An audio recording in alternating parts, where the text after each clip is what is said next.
All right, my niggas. Good morning, good evening, happy Sunday. Boruto episode 167. I know we're in a different environment today. Long story short, your boy homeless now. Who gives a fuck? Who gives a fuck? Who gives a fuck? Who gives a fuck?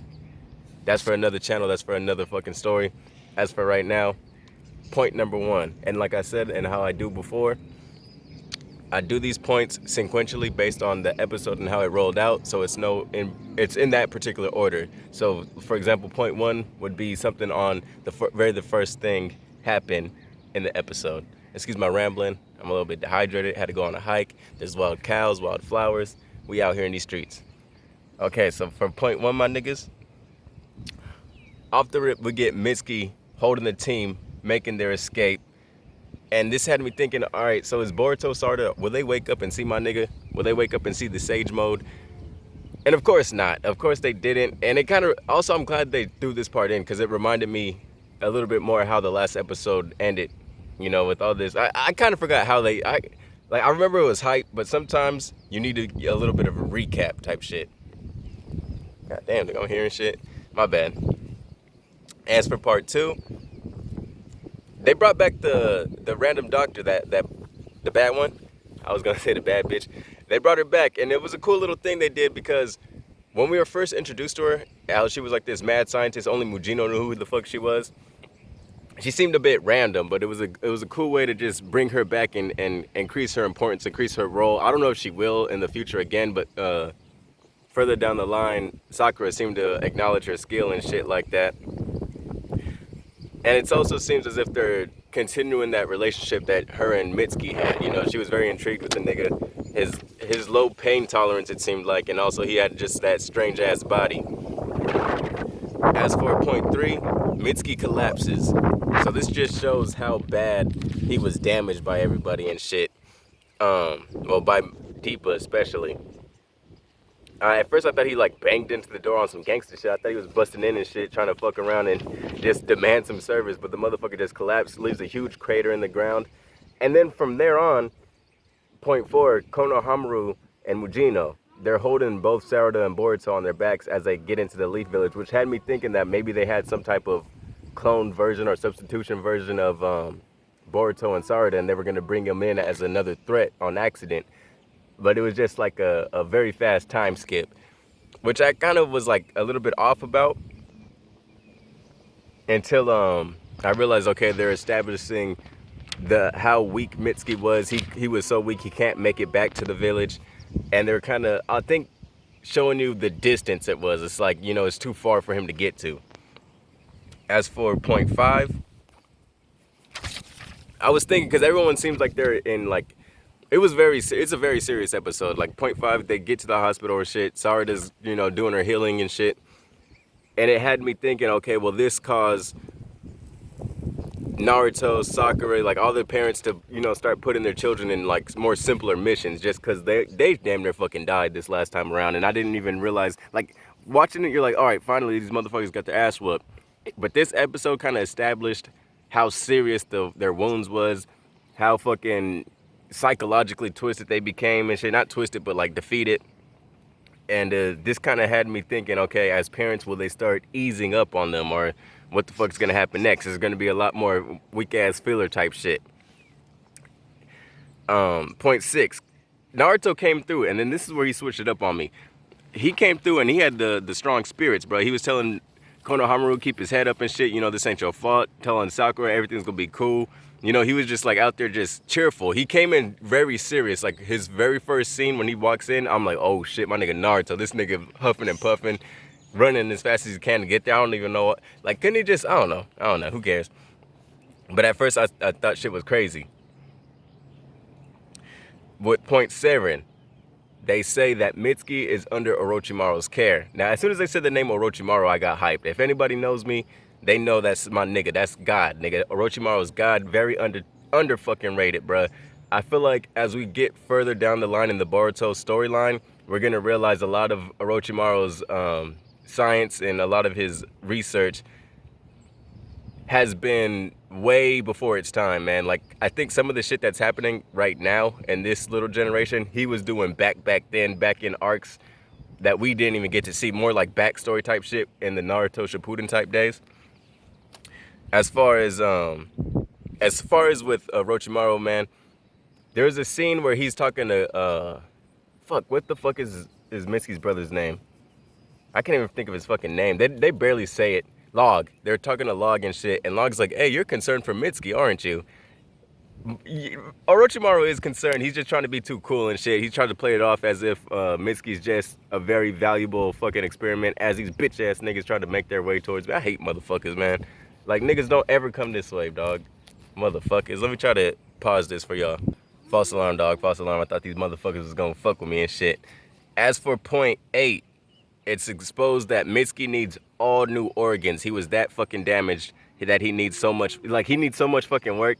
The regenerative cells that he has, they're all fucking going down, dog. Like, I'm not gonna say nothing about Nokara members, but like, it's very crazy that Mitsuki has these abilities within his body, and those shits are starting to diminish. And I think more so because of himself. So that may be some key. That may be a key information. I'm gonna get up in them comment section to the big homies and I'm gonna drop that comment, because that just kind of made me realize something. Because he kind of damaged himself. He didn't really take too much damage. That was self-inflicted. So it may be key to a way to defeat certain people in the future. You know what I'm saying? As for point 9, Shikamaru said he needs 3 days to call his plug in the land of valleys. So when he said that, at first I'm thinking, oh fuck, here we go with the fucking filler again, my nigga. We're gonna get some bullshit. We're gonna have to have 3 days time of anime time. But, you know, that went by pretty quick. Further down the line, we realized that, okay, he got the information that he needed. I thought that was gonna be a way to set it up. Because, like, there's 2 things that happened in this episode where I was like, okay, here comes some filler. And that was, one, when everyone was very concerned about Boruto, Sarada, and all them, how fucked up they got, I'm thinking, okay, they're going to start pussying them. They're going to put the training wheels back on them, and we ain't going to see no real shit for a minute. And then this, when Shikamaru was like, oh, it's going to take 3 days for me to contact anybody. Now, this is where it gets interesting. We on to point 10, Victor and Deepa, they're not wasting no fucking time. They, like, as soon as they cut to them, they're already getting to work with the Hashirama cell. So I'm like, holy shit. And then it was also exposed that they had like this whole 5-year plan. The whole organization was trying to plan some shit or do some shit for like 5 years, which makes me think, I don't know, because it's like their timeline is so fucking crazy, especially with, I don't know, I'm not going to say shit. I'm not going to say shit. And then point 11, Victor and Deepa not being trusted by the organization. Now, they have a little argument back and forth about this shit. Victor's more like, speak for yourself, my nigga. You know, I'm that shit. I'm that nigga. You a little bitch. And then Victor dropped some information pretty much saying that, I mean, not Victor, Deepa dropped some information about Victor saying that, hey, bro, rumor has it, you paid to be in this organization, bro. You just bought your way into this shit. They don't like you, my nigga. And then they're all, you know, we're going to fight each other, blah, blah, blah. Who gives a shit? As for point 12, my nigga, I'm sorry, bro. This is a different environment for me.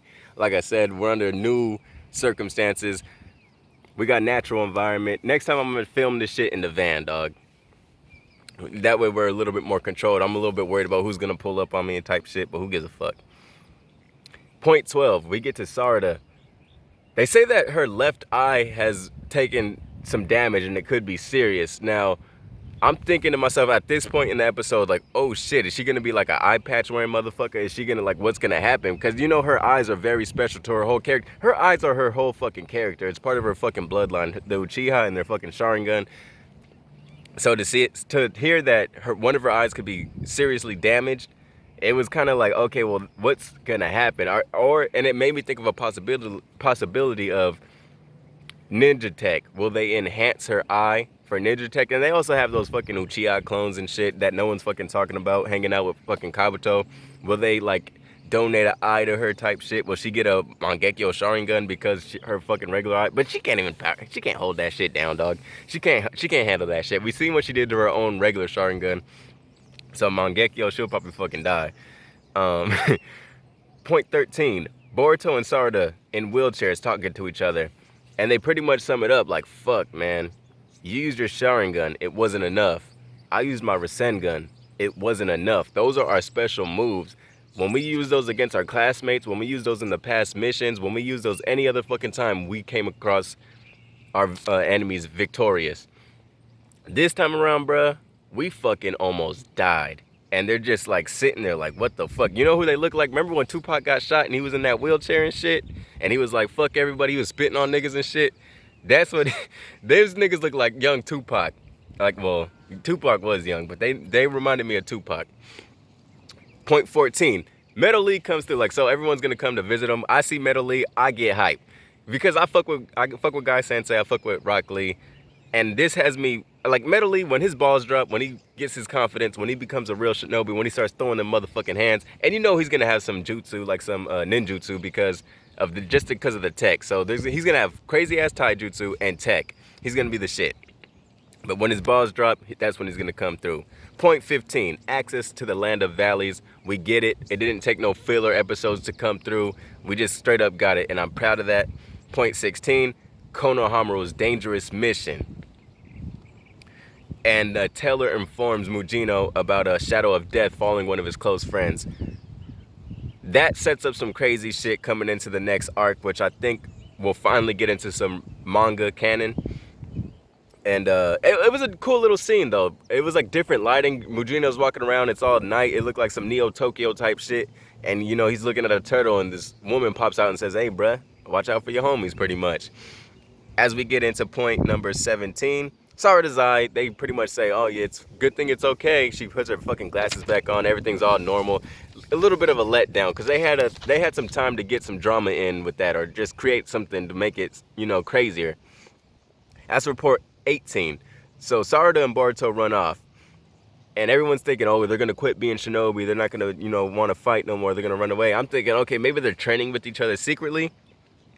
And then it comes out later on that dude Iwabe, because they all, like, these little filler canon anime exclusive characters start popping in. Denki, Iwabe, I forgot Iwabe's name when I seen him, and until somebody fucking said it, to be honest. I don't even know fucking Hanabi's team's name. They fucking suck. Hanabi a bad bitch, but her fucking team need to get it together. But Iwabe's like, he's gonna avenge Mitsuki. It's the opposite. They're not gonna fucking quit. They're gonna avenge Mitsuki. And then we get that mindset of them trying to avenge Mitsuki and Konohamaru not being able to forgive Victor. So those two together, I'm thinking, okay. And especially when they run off and they meet each other, I'm thinking, all right, point 19, Mujino, Konohamaru, Boruto, Sarada, they about to run this shit back for a rematch. I was hyped for it, but then it made more sense as they kept talking, more dialogue got exposed. And point 20, Humble Boruto, my nigga. This is what we all have been waiting for. Humble Boruto, and we're waiting on that Shippuden 16-year-old Boruto next. But Humble Boruto, my nigga, he states that we're weak. We need more training. I'm ready, my nigga. He got that ass whooped. And he ready to come back stronger, and that's what we love to see with my niggas. We love that character development. It took a long time. It took 166 episodes, 167. We on 167 now. It took that long for my nigga to get humble, but we all right. Almost 200 episodes, but we there. We finally fucking there. Point 21, Mujino. He ends his conversation with Boruto, says, it sounds like you're a real shinobi now, my nigga. And this is how their relationship is going towards it. Because I was wondering that, like, what's going to happen at the end? Is Mujino going to walk away from this team and be like, these motherfuckers are never going to fucking learn? But it's the opposite. He says, I have high hopes for you. As for Sasuke, they ended this episode pretty funny. So Boruto's going to, like, run towards Sasuke. He's like, hey, I need your training. Sarada pokes out like, nigga, this is my dad poems. And then we're getting into some Boruto and Kakashi coming soon. I'm going to end that there. I'm running out of time, y'all. Hopefully the audio quality is good. Peace. One love.